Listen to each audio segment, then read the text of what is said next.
And now for this evening's program.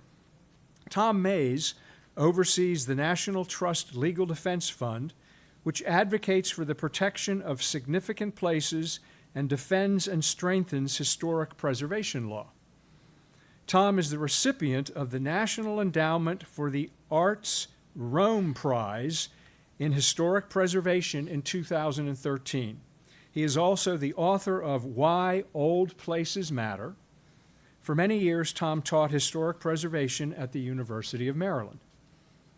Dr. Keith Alexander co-directs the Historic Preservation and Public History concentration within the history major at Shepherd University, along with Dr. Julia Sandy. His most recent projects include a study of the Wheeling National Heritage Area and an analysis of the landscape and structures at Ferry Hill in the Chesapeake and Ohio Canal National Historic Park as a window into the lives of enslaved persons. Speaking on the subject of Shepherdstown Historic District, Architectural Features 1850 to the present, I am pleased to present Tom Mays and Keith Alexander.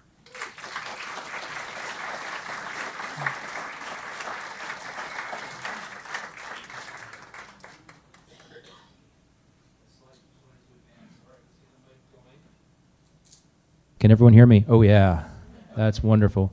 So I really want to open by thanking all of you for being here, and I want to thank Historic Shepherdstown Commission and the Byrd Center for hosting us this evening, in particular Tish Wiggs, who's back there, giving up her evening to be with us, making sure that the tech works and so on. So thank you to them, certainly. Please give them a round of applause, actually. Thank you.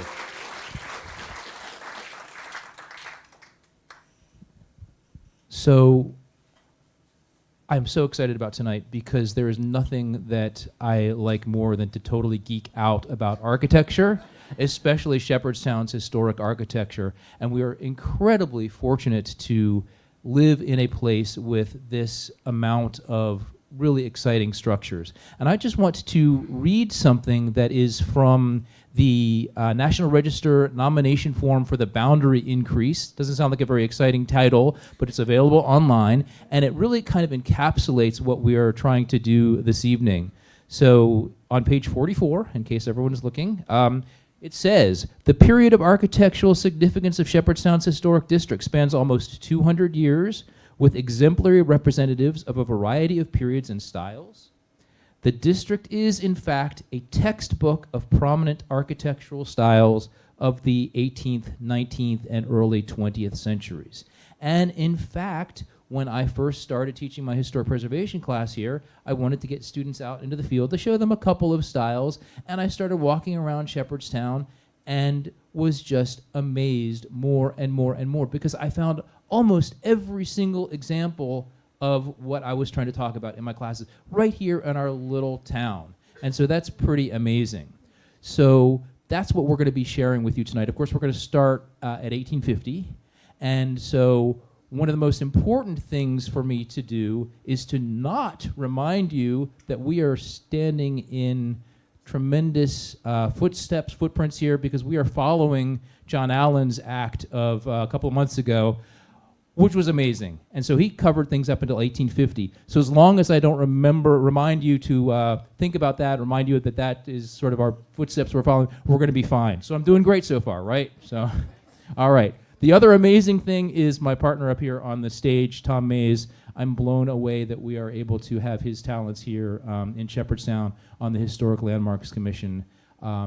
The leading expert on historic preservation law in the United States is on our Historic Landmarks Commission, and he's up here this evening, so I'm incredibly honored to be sharing the stage with him tonight. All right, so now we can advance the slide. Kind of beginning with the National Historic Preservation Act of 1966, all right? This is what sets the whole stage for our activities with the Landmarks Commission, all right? And so one of our goals for this evening is to really share the important mission of the Landmarks Commission. And so our mandate really comes from this National Historic Preservation Act, an unanimous act of Congress creating that act and creating the framework for historic preservation law. How many unanimous acts of Congress can you think of these days? All right, so pretty extraordinary. So historic preservation began with that act, and then it was establishing the framework for the various state offices. So here we have the West Virginia state, which is located there in Charleston, all right, and it is the seat of the state office, the SHPO, the State Historic Preservation Officer. And we are also a certified local government. Those are those mysterious initials there, a CLG. And being a CLG carries with it a lots of benefits, all right? Being a CLG means that we have a Historic Landmarks Commission that is qualified, all right? I think there's no doubt that with Tom on there, that is the case, all right? And, and that means that we have a background in preservation theory, and we know our architectural styles, which we're going to be sharing with you this evening. And it brings with it the benefit of having grant money and workshops and so on. So it's really important to the town because we all benefit, not just the government, but you, because you can get grants for your historic structures, tax credits, and so on, having that CLG in place. And for that CLG to remain in place, we have to make sure that our historic district is intact, all right? So a couple of things that we are trying to preserve in our historic district. A nice French term, tout ensemble, all right? French for all together, and this is the overall sort of impression of your place, the cohesive sense of your area or neighborhood. The other really important thing that we are trying to maintain with the historic district is this sense of place. And when I talk about sense of place, I'm trying to explain this to my students, I invoke what I call the kidnap test. All right? So imagine that you are on the street sometime and you get kidnapped, heaven forbid, and they tie you up and blindfold you and throw you in the trunk and drive you around for a while. All right? And then they dump you on the street somewhere in a city. All right? How long does it take you to figure out where you are? All right? Many, many, many places in the United States look the same. All right? Well, let's see, there's a Wendy's next to the McDonald's next to the Sheetz, so this must be, I have no idea, all right? Shepherdstown, it would take you maybe 2 seconds, all right? And so we want to preserve that. That's this sense of place that Shepherdstown offers in such great abundance. And this is what we're trying to avoid, all right? Visual pollution. Here's an example. Washington's boyhood home, all right? That boyhood home is still there, but you never know. I mean, everything around it has been just devastated, all right? So obviously more than the cherry tree was chopped down at this place, all right? So this is another thing we're trying to avoid. All right, so we're going to walk you through some of these architectural styles and give you examples of these architectural styles with a view towards helping you understand what the Landmarks Commission does, all right? And the importance of our work and just how incredibly precious our district is and our resources that we have here. So for each one of these, I'm going to sort of introduce the style, all right? I will talk a little bit about the style, and then I will hand over the baton, that's this, all right, to my colleague, and he will talk a little bit more about individual examples, all right? So here we have Greek Revival. And I need a cheat sheet because I'm a historian who's terrible with dates. So I will give you the dates and some of the main features, and then Tom will kind of talk us through some of them. All right? So Greek Revival, 1825 to 1860. All right? Key features of this: a gabled or hipped roof of low pitch, emphasis on the cornice. All right? So that area there. A classical entablature, all right, invoking that classical entablature. Porches, you see the porch, all right. A front door, often with narrow side lights and a rectangular transom light above. All right. Thank you, Professor. So now we're going to look at a couple of examples, and I'll just say, as you all walked in, I thought, ooh, we didn't include their house. Ooh, nope, didn't include their house. But we've got a lot of them in here, so we're going to go through some of these quickly.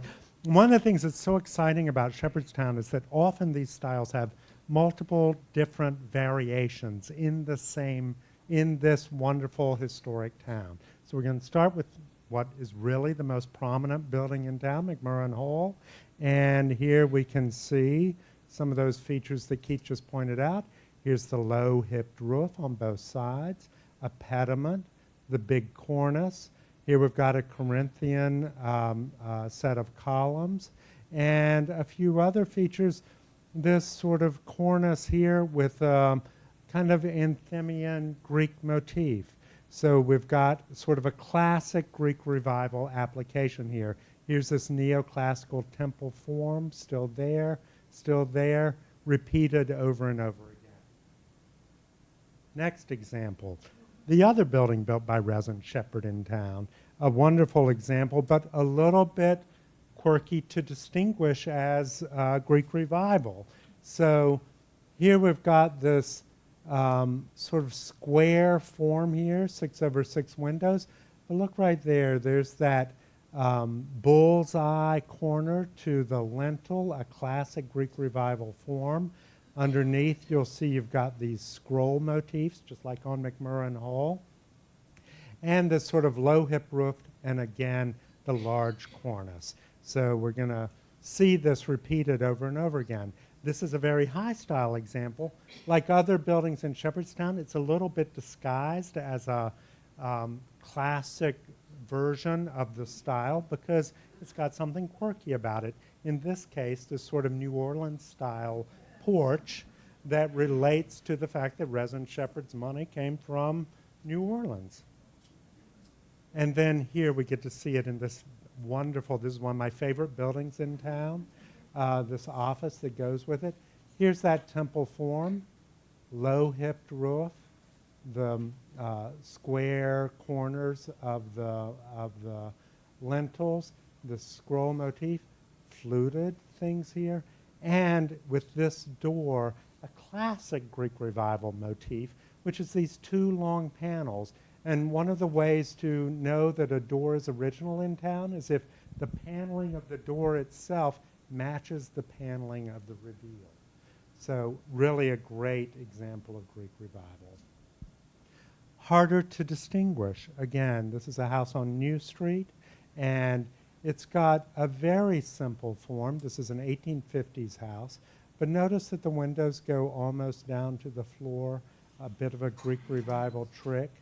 This is disguised by a later porch, and you'll see that happen over and over again in Shepherdstown.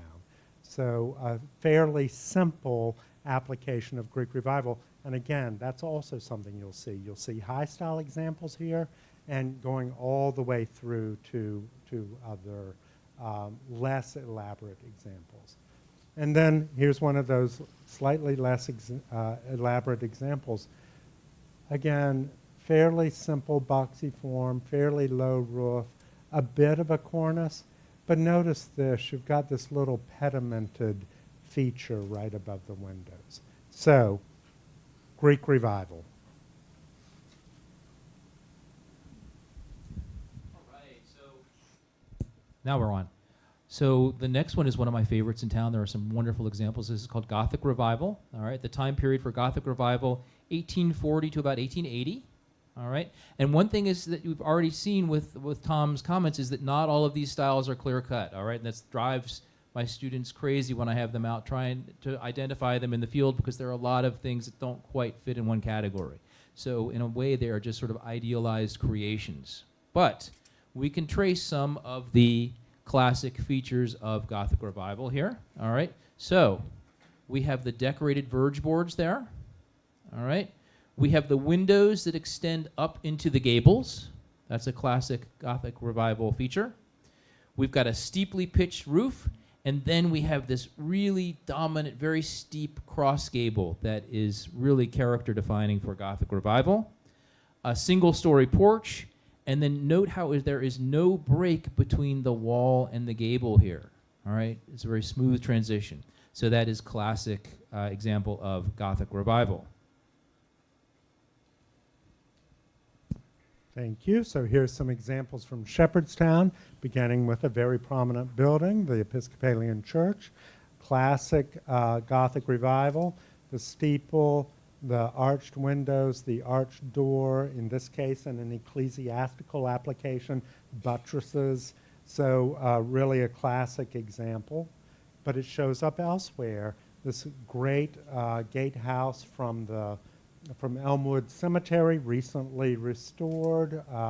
And again, there's that little bit of Gothic arched opening there, steeply pitched roof, a pentacle, the window extending into the gable, so and again a porch like this. This is my own house, and again a very simple form of this, almost hard to distinguish as Gothic revival, but here you have the steeply pitched roof, the windows extending up into the gable, one little pentacle, and this low porch in the front. And you see this in a slightly more elaborate example, just over in behind our street.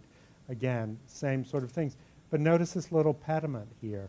That's actually more Greek revival than Gothic revival, but you'll see these things all mixed up.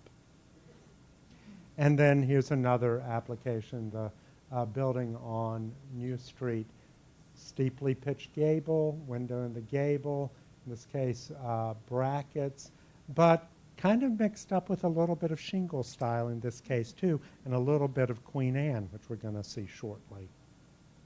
All right, Italianate.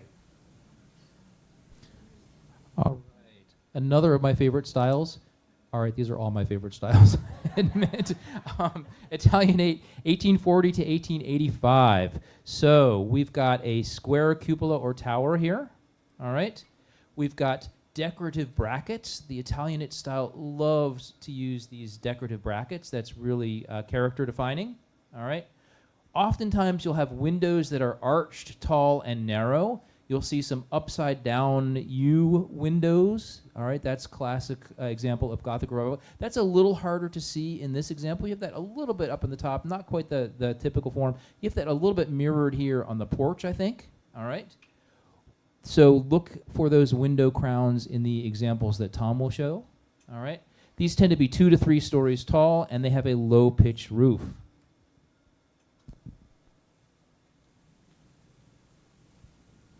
Okay, and Shepherdstown has a lot of Italianate buildings. Here's the men's club.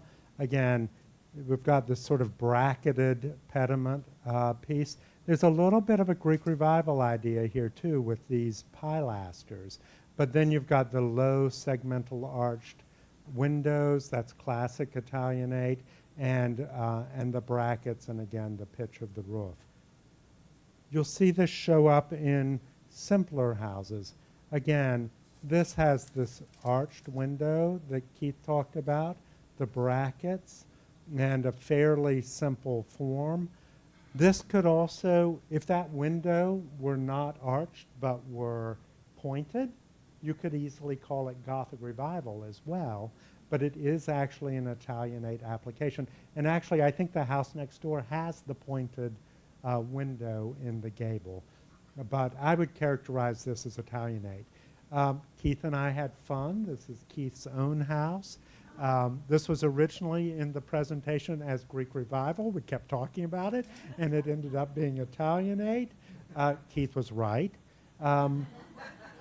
You see the brackets, this double window. Sometimes you'll see double windows and their replacements. But this appears to be early or at least original, and you can kind of tell that because it's symmetrical with the windows above. And usually if they're altered later, they'll not be symmetrical in that way.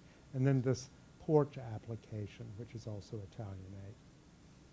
And then another house on New Street, a more elaborate style of Italianate, but you'll see the same things. There's that low segmental arch above the windows, the brackets, the relatively low ceiling, and the porch application. And this one also, one of my favorite features here is that it's got those to the floor windows, which open with what are called jib doors at the bottom. And it's just a fantastic house. All right, Second Empire. Thank you. My favorite style.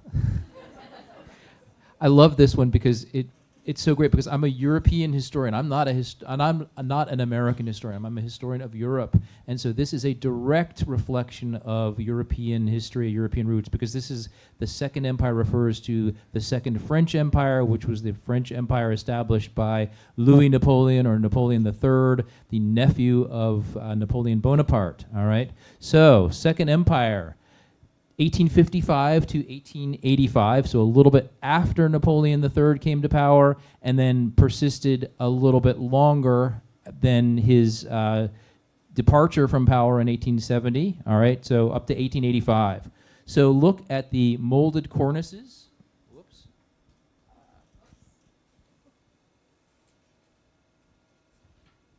Definitely juggling way too many things here. All right. Molded cornices above and below the roof slope. So here and here. All right. We have a mansard roof. That's this feature here. It's also referred to as a dual-pitched hip roof. All right. So that is key because, all right, so Paris is expanding. You need lots of space. You are going to convert every bit of place in your house to livable space. So those attics now can be converted into living space with the addition of that mansard roof. All right? And then we've got eaves with decorative brackets, a feature that it shares with the Italianate style. This is not in Shepherdstown.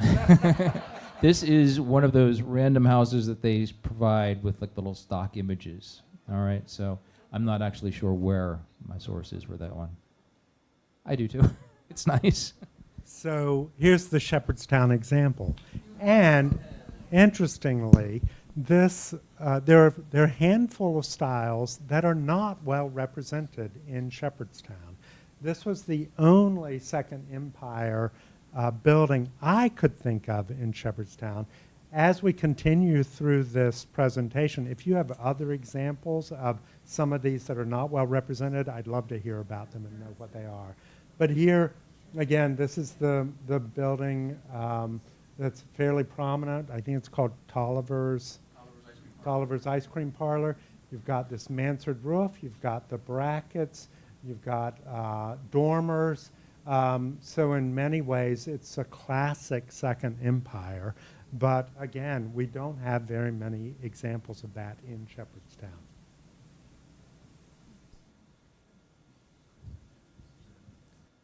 All right, next up we have Queen Anne.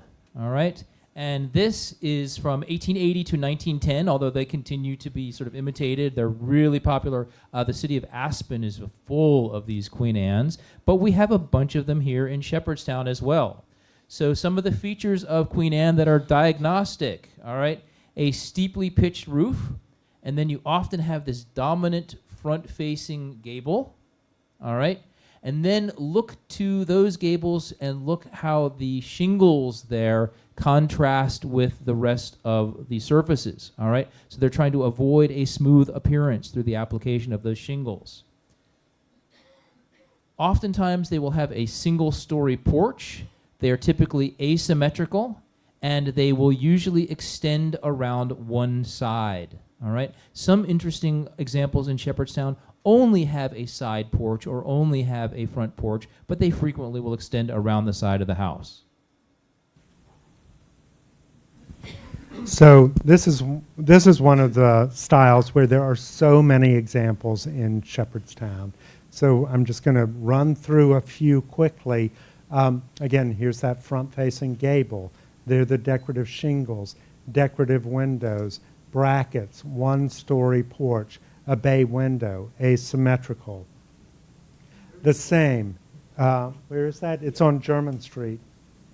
That's the house on German Street. Anybody know what the cross is? Across from the Episcopal Church. Yeah, directly there. Very prominent location. By the way, I should say, you know, I think as a whole, we think of the town as being sort of an 18th and 19th century town. And I'm not sure people think about these styles that are post-Civil War. But Shepherdstown is really rich in these late 19th and early 20th century styles. And it's a fantastic wealth of architecture. And Queen Anne, as you'll see, there are lots and lots of examples. So again, we've got those same stylistic features in this house as in the previous one. The gables, the steeply pitched roof, the shingles, asymmetrical, wraparound porch. Same here with another little bit, this sort of curved shingle roof. There's the gable again, the porch this time with a balcony and with decorative windows. Another example, same sort of stylistic features. Yet another example, recently painted a very bright white. And often with these houses, you'll see these double windows. And notice here it's got a little Gothic touch up there. So again, that mixing of styles that occurs in the Victorian era also. And like in some of the other styles you'll see, there's also this mix of different materials. This one is of brick, but it's got all the other features of Queen Anne. And in addition, this stylistic feature, which always tickles me, called zipper brick, which I really like. All right, stick style. All right. So this one is really a transitional style. So we don't have a lot of these. We have one that's sort of an overlap. All right, this is a transitional style between Gothic Revival and Queen Anne. And the time period for stick, 1860 to 1890. So it's only around for a very short period. And so the best way to describe this style is really as sort of what persists from Gothic Revival and what is gone from Gothic Revival. All right, so in this example, you've got from Gothic Revival, you still have the steeply pitched roof. All right, you have the cross gable. You've got the single-story porch. And you've got the decorative verge board. All of those are attributes of Gothic Revival. All right. However, you see that the window does not go up into the gable. All right. The pointed arches that you would expect to see in Gothic Revival are absent, and it is asymmetrical. All right. So all of these things you would expect to see in Gothic Revival, those are all missing. So the one example we could find in Shepherdstown is back to this one, which I also described as Gothic Revival. And why is it stick here? Look at the way that is articulated with these sort of stick-style features on the bay window. And this type of motif is also typical of stick style, as would be that and this, except it becomes Gothic because of the other features. So again, you have that type of mix of styles. There is a fantastic example of stick-style architecture in Charlestown that is a residential one with a tall tower, which is a more pure example. All right, Romanesque. All right, we're moving through these. Okay, Romanesque, time period 1880 to 1900, so not around for a long time. Most Romanesque structures have towers. All right, so this one is Shepherdstown. All right, this is a pretty important, prominent building here. All right, got the towers, round arches over the windows, porch supports typically, entrances and other openings. They love to put those round arches over those openings. And they are typically with masonry walls with squared stonework, just like we see here in this example. And I think I should just click through to the next one, right? All right, so Beaux-Arts. Oh, my favorite style. All right, this one, the time period, 1885 to 1930. All right, if you've been to D.C. and seen some of the Library of Congress buildings, you've seen some great examples of this. All right, so walls with decorative features like garlands. All right, floral patterns, shields, a facade with coins. This one's a little harder to see. They are there. All right, a coin is sort of an accentuated stonework on the corners. Coin is French for corner. All right. The first story is rusticated. All right, that means with those really exaggerated joints in the stonework, and a symmetrical facade. So this is really just sort of has the appearance of Beaux-Arts. It sort of has, it's almost like a Western sort of city with the fake facade here. It's really quite interesting. But another way of thinking about Beaux-Arts that I think is really useful is a terror of leaving a space undecorated. Leave no space undecorated. All right, the horror vacui, as the Latin would have it. All right, let's see. I think I need to click through here. All right, Tudor Revival. All right, this is just one of those that is sort of a one-off here. Whoops, let me advance the slide. All right, we know this building. All right, so this one had us both fooled for a bit there, and Tom corrected my misidentification of this one. It happens. All right.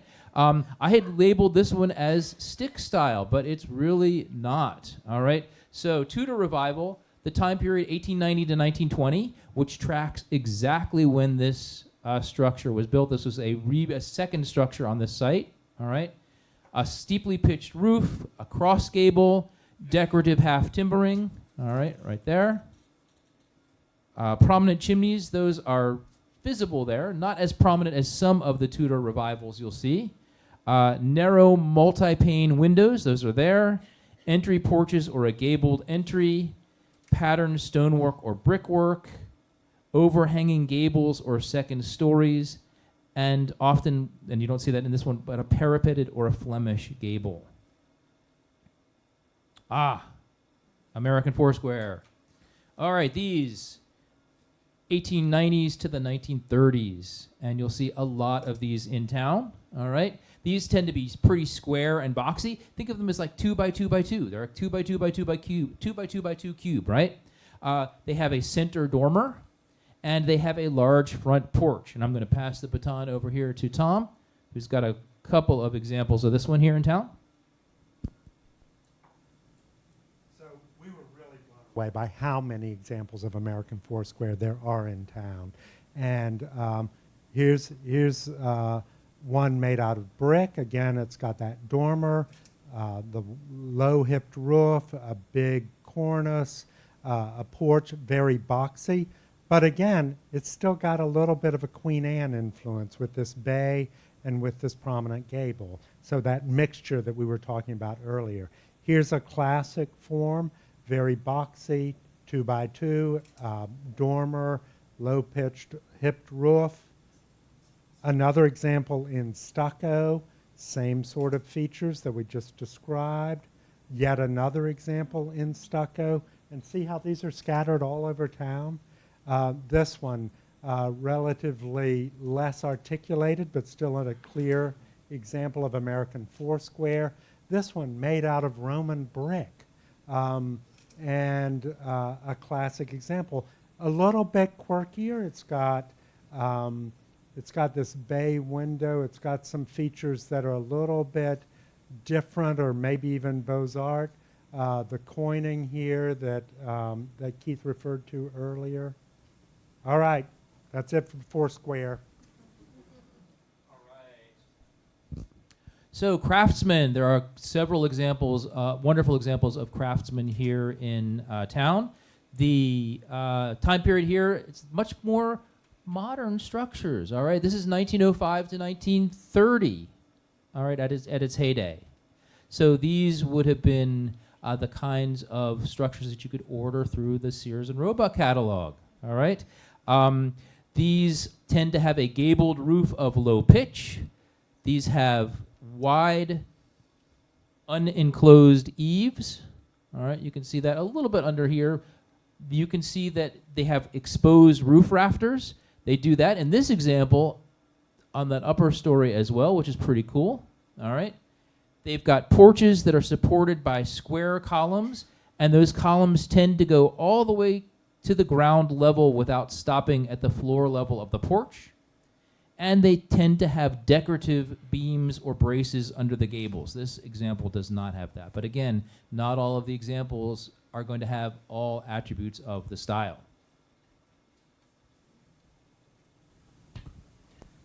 Shepherdstown had way more of these than I thought it would. And here are just a few examples. And again, you're going to see the same changes in materials.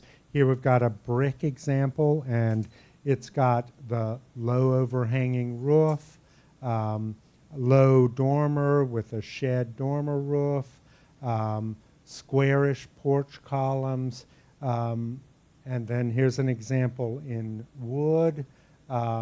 Same sort of features, low dormer, deep porch, square columns.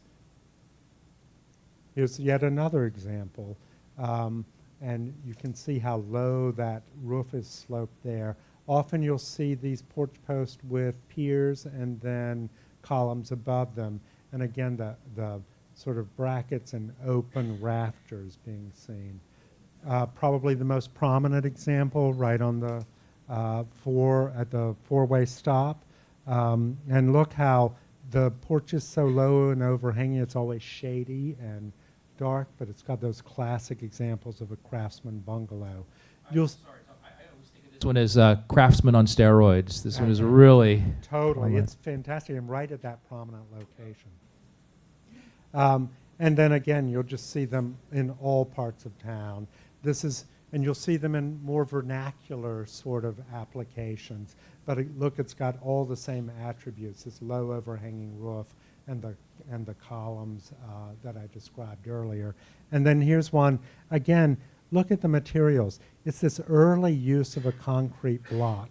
So one of the other great things about all of these examples is that they use all these different materials, and you see them in many different applications around town. I think I've got two more, and here's yet another, again, a relatively small one.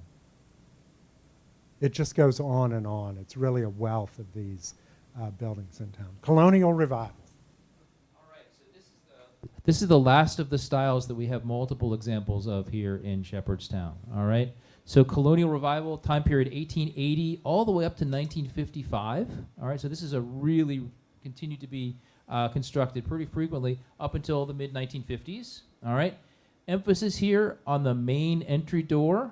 All right, with a decorative crown and pediment supported by pilasters. All right, look at that broken pediment with the urn there. That's really cool.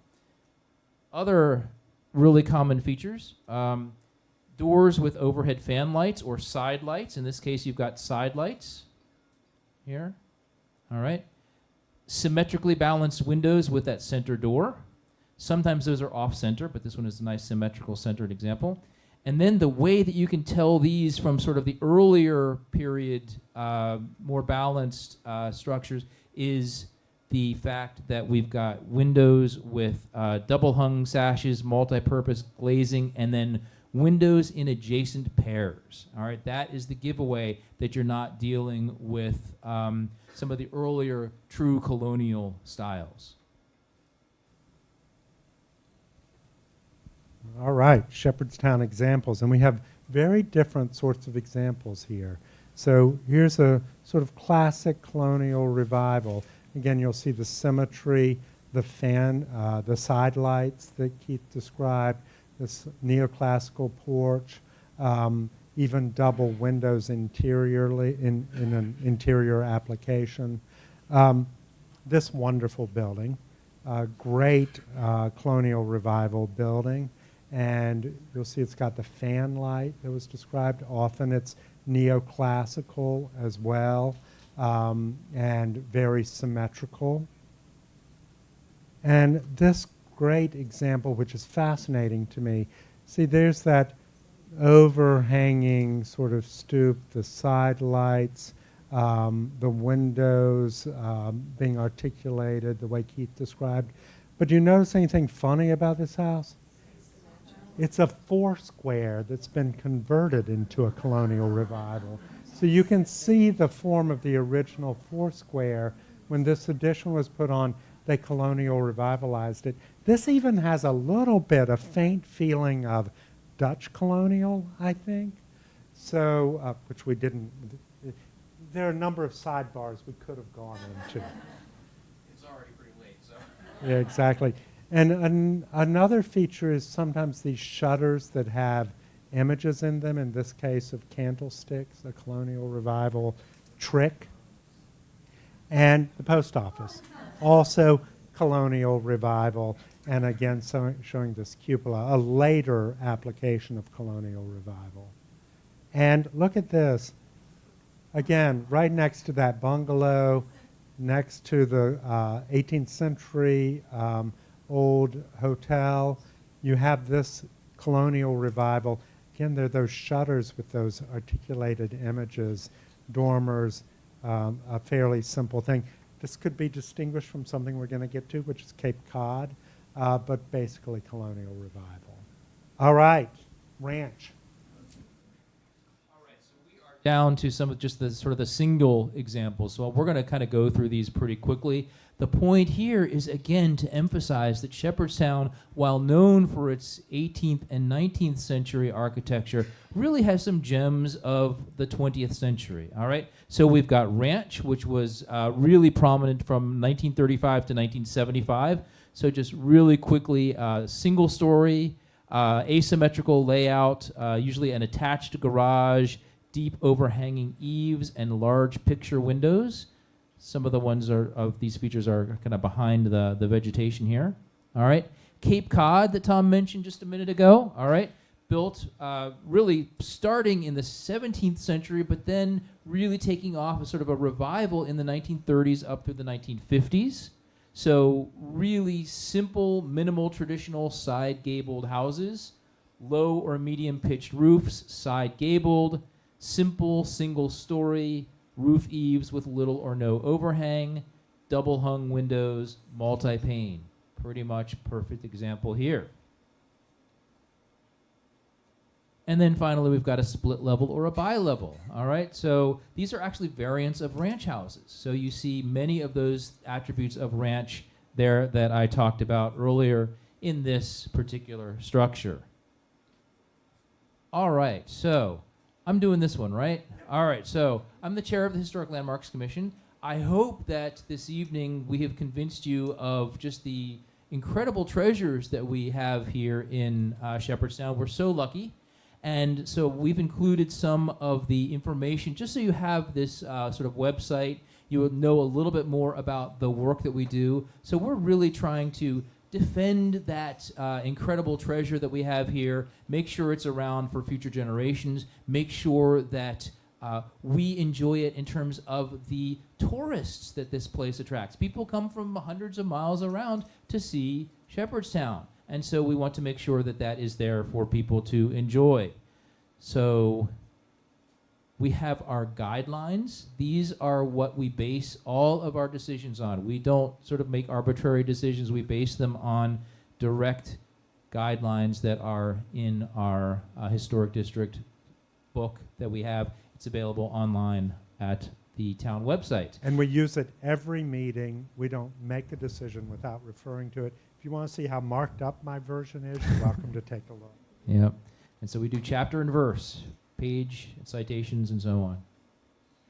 All right, I'm going to turn things over to our legal expert here for this last bit here, and then I'll sort of wrap things up with how you can do some research on your own house, just some suggestions. So we thought we'd share also some of the buildings that have been built under design review with the historic district, because these are buildings from the 20th and 21st centuries, so right up to the present day, and you'll see the impact of design review on these. So this is an example of a house that's being built now that has gone through design review under the Historic Landmarks Commission. This is a historic building next door contributing to the historic district. This is a building that is considered not contributing currently to the historic district. But what are the things that we look at?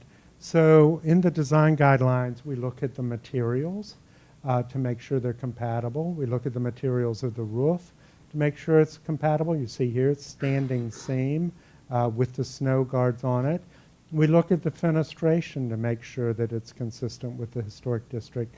So here you've got divided light windows and a variety of fenestration. We look at relationship to the street. We look at size and scale. So you can see that this house is not overpowering in its size and massing to the historic property next door. And also see how it sort of lines up with the street. Another example is hard to distinguish actually in this street. This is a new house. And this one was actually sort of tricky because the plane of the street was not consistent. The plane of the houses to the street was not consistent. We had this Queen Anne house over here with a porch and a projecting gable, and this house which had an enclosed porch added.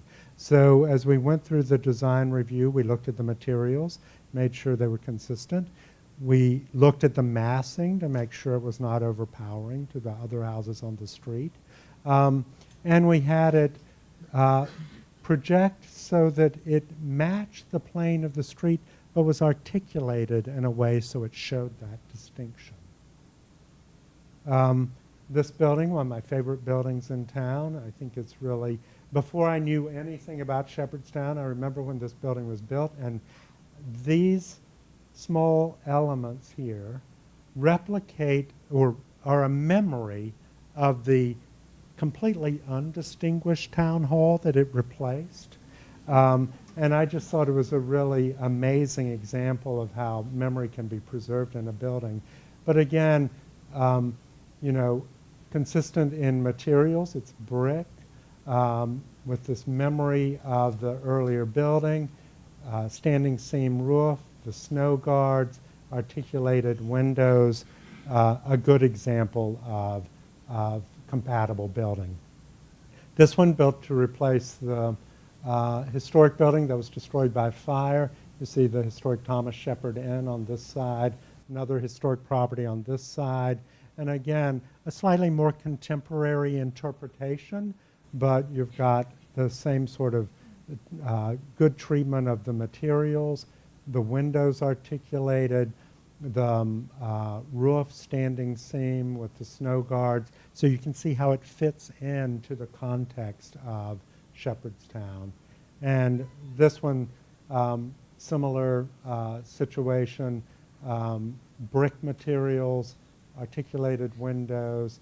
This one had a nice Georgian cornice and with standing seam roof. And then in additions, we see this. This one has just been completed. This is Mayor Gatz's addition.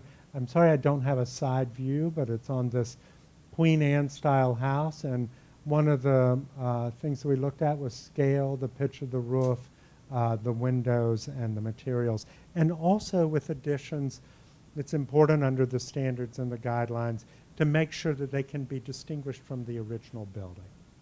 So sometimes that's done by a slight separation, a hyphen between the two buildings, or some other way to show that it is a new addition. And then this example, which is actually Keith's mother's house. So I'm going to let him explain this one, and then we'll finish up. So this is a couple of structures sort of put together, and I'm not exactly 100% sure of sort of the timeline, all right?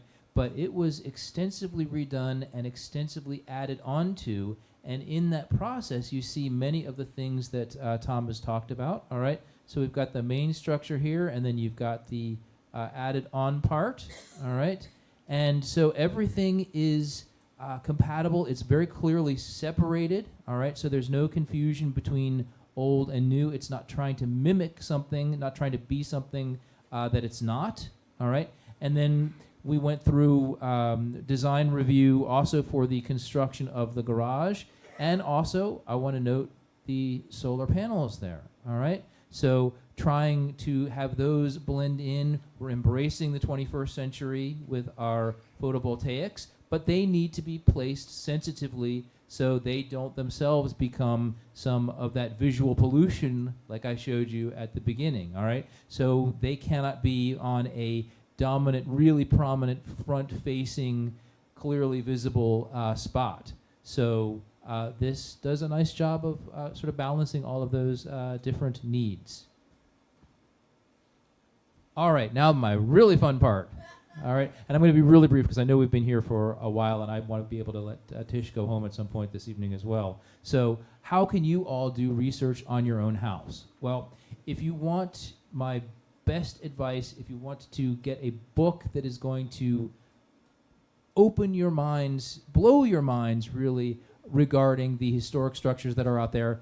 It's a little dangerous because once you start doing this, you're going to be driving along and you're going to cause accidents almost because you're like, oh my gosh, there's a Queen Anne. Ah, off this route you go. So ask my kids, it's happened almost. So anyway, so Virginia McAllister's Field Guide to American Houses, second edition. Actually, the first edition you can probably get for a lot cheaper. It's superb. The second edition brings things up to the contemporary period, but it is absolutely worth its weight in gold. It is the classic, and you will refer to it over and over and over again, and it brings so much joy, at least to my life.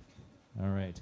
Highly recommended. Another good book that's more in terms of documenting and researching your history of your house is called Discovering the History of Your House and Neighborhood, and it's by Betsy Green. All right. Then there are other sort of primary source resources that are available. All right. So, for example, the Sanborn fire insurance maps are really useful in terms of sort of tracing when buildings were maybe added to a neighborhood. These are great because they're interested in materials because they want to know what's going to burn and what's not going to burn. So they will describe the materials of the buildings. So it's very, very useful if you're trying to see how things have changed over time. There are many, many online resources. All right. There is a GIS map of the Shepherdstown Historic District. You have to click a bit through our town website, but it is there. And once you pull up that GIS map, it has little dots that you can click on and pull up the nomination form for that particular structure. So that is a really wonderful, wonderful resource for you. And it's so easy to do. And you can also easily do a deed chain. The courthouse in Jefferson County has many, many, many, many of the deeds all online. You can do this from the comfort of your own computer. So highly recommended. Once you start doing this, it becomes really, really fun. It can become an obsession. Another thing that you can do is commission a historic structure report. All right, a historic structure report is a living document that captures the history of your house, and then it captures any kinds of interventions that you might undertake in your house. So it is living and breathing and changing through time, and is a wonderful thing, a wonderful investment if you're thinking about selling your house someday, because people are really going to be interested in not just the changes that you've made, but the history of that structure. So a historic structure report is a wonderful, wonderful thing to invest in, and you can commission that, or you can put it together yourself. Our favorite time, question time. Thank you all so much. It's been fun to play with Keith. One other quick resource is Historic Shepherdstown itself and the museum, which has a wealth of resources as well. Yes. I'm wondering, do you have any of the Sears like kit homes? Oh, yeah. Yes. Yes, there are, I think some of the bungalows, I don't have the specifics about this. Some of you may know that your houses are Sears homes, but some of the bungalows clearly are kit houses. Yeah. If you're going to do the deed chain back of your house, there's an easier, more direct way to do it online. If you go to WV Assessor Jefferson, that's your search thing, and then you're going to get the interactive tax map. This is fabulous, it's a fabulous map. And you zoom around, get down to your property, and then when you click on it, a window appears with all the information, the date, square footage, and a live link of the deed and page, which can take you back further and further and further. So that's another way of doing it, deed chain online. I think you were next, and then we'll get back. So, about additions, you mentioned that you want to make them so that they look different. What is the thinking about that? I would have thought that you would have wanted them to be similar, or so that they would blend in. That's an excellent question. I'll give my answer, and then I'll be curious to hear what Keith says. Actually, I have a cough. You go first. Okay, so one of the sort of historical concerns as historic preservation has evolved is the importance of not falsifying history. So we want to make sure that we're not fooling people in the future who are doing research on these houses that they're going to think, oh my gosh, this is the same. So it's important for us to distinguish as historians. All right. We also want to make sure that things are done right, and why shouldn't these new things reflect some of the changes? All right, changes in materials, changes in sort of placement, but it's especially this not wanting to falsify history that I think is super important from my perspective. Now, I'm a historian primarily, so I'd love to hear what the sort of maybe the legal side of things says. I think that's exactly the idea. It should reflect its own time and be distinguished from the historic building. And the other factor that the standards look at and that our guidelines look at is reversibility. Because as you know, many of you have probably removed editions you didn't like, or portions of editions that were no longer serving their function. So you want to do it in a way that it's as reversible as possible. So that's the thinking behind that standard. It becomes hard to apply because we also look at compatibility. So you want the materials to be consistent and appropriate, but then somehow you've got to figure out how to distinguish it. Great question. Beth, I think you were next. If we didn't live in this wonderful town that has people like the two of you, I think of the town I grew up in that I think has a lot of historic houses. Do most places have people like you? That's a silly question, but do you understand what I'm saying? Totally insane old house people. Happily, there's something like 3,000 historic districts around the country. They grew exponentially after the Supreme Court decision in the Penn Central case, which legitimized doing this. And most of them, the people who serve on the commissions are supposed to have different types of qualifications. So sometimes it will be an architect, or an architectural historian, or a historian, or a builder, people who have some, as well as general members of the public. And part of the rationale for having that type of expertise on the commission, and that type of expertise is available in most communities. In really small communities, you end up with weird conflicts of interest, but that expertise is actually available. But that's a procedural due process protection to make sure that the people who are making decisions about what's appropriate and what's not appropriate have some expertise that they can bring to bear with regard to that. You're welcome. I'd like to add to that and emphasize that Shepherdstown wasn't always that way. All right, so Shepherdstown, Jerry Thomas actually has given a talk here about sort of the evolution and importance of historic preservation, and it all goes back to the Entler. All right, so back in the early 1980s, Shepherd University, Shepherd College then was the owner of the Entler and was going to tear it down and put in a parking lot. And the citizens of Shepherdstown said, that's a terrible idea.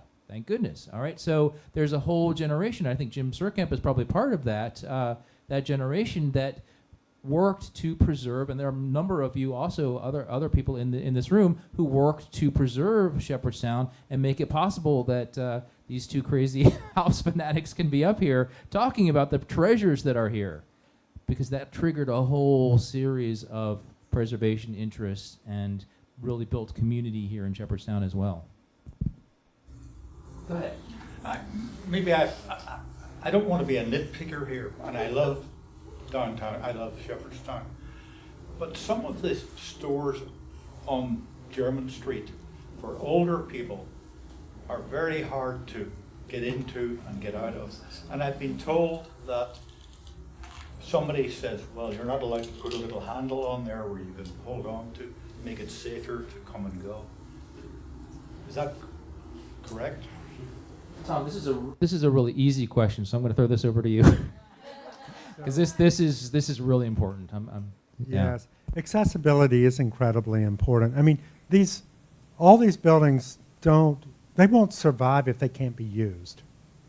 So accessibility is a key thing. It's no different from having an HVAC system. You have to have heating and ventilation or the buildings can't be used anymore. I view accessibility as being the same way. I used to lecture about this, so this is really dangerous. It could turn into a 3-hour lecture. I promise you it won't.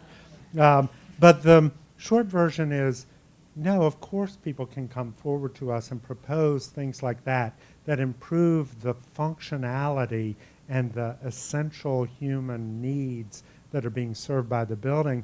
And then the Historic Landmarks Commission will review it for compatibility. And philosophically, we don't necessarily have this reputation, but in my brief experience working with the commission, it always looks for a solution. It looks for a way to actually accomplish the thing that people want to try to do.